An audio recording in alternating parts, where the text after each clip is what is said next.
Selamat pagi Ibu dan teman-teman sekalian. Perkenalkan, nama saya Laila Prihanti. Saya dari Prodi Pengelolaan Konvensi dan Acara dengan NIM 2304010030.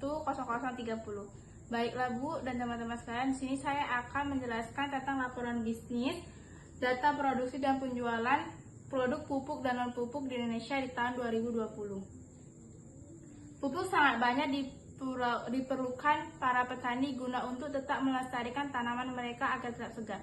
Maka dari itu, PT Pupuk Indonesia sangat diperlukan di dalam pertanian. PT Pupuk Indonesia juga harus mendata berapa yang harus diproduksi dan dipasarkan, baik pupuk dan non-pupuk, saat melakukan produksi dan saat pemasaran di lapangan. Maka dari itu, adapun data produk dan produksi pupuk dan non-pupuk di Indonesia di tahun 2020. Yang pertama, mengapa di tahun 2020 pupuk PSO mengalami kenaikan? Yang kedua, mengapa di tahun 2020 pupuk non-PSO mengalami penurunan?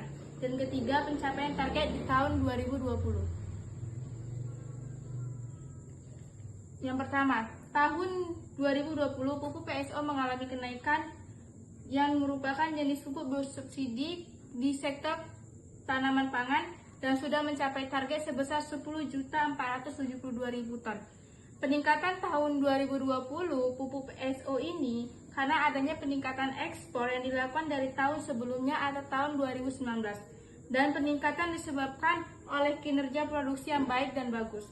Dengan tetap pupuk PSO di tahun 2020, maka perusahaan akan tetap memenuhi kebutuhan sektor tanaman pangan agar tetap berjalan dengan baik. Yang kedua, di tahun 2020 pupuk non-PSO mengalami penurunan dikarenakan adanya keterhambatan ekspor pada jenis pupuk. Keterhambatan ekspor bisa terjadi karena harga yang lebih mahal dibanding dengan pupuk bersubsidi atau pupuk PSO. Hal ini dapat membuat para petani berat untuk menggunakan pupuk non-PSO dikarenakan jika petani menggunakan produk pupuk PSO ini, petani akan rugi ataupun gulung tikar. Harga pupuk yang tidak berbanding dengan hasil panen mereka yang membuat para petani akan malas menggunakan pupuk non-PSO ini. Hal tersebut yang membuat ekspor dan produksi pupuk dan non-PSO yang mengalami penurunan dari pupuk bersubsidi sebelumnya. Yang ketiga, pencapaian target di tahun 2020.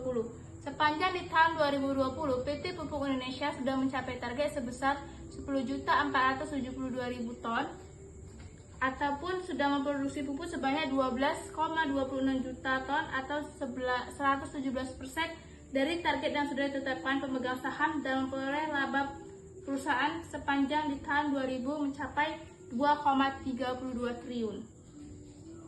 Kesimpulannya, berdasarkan laporan bisnis data produksi dan penjualan produk pupuk dan non-pupuk yang telah dijelaskan pada bab sebelumnya, dapat disimpulkan bahwa kenaikan dan penurunan pupuk, baik pupuk PSO dan non-PSO, disebabkan karena adanya jenis pupuk yang bersubsidi dan jenis pupuk yang tidak bersubsidi dengan harga yang berbanding tidak sama. Terima kasih, sekian dan terima kasih.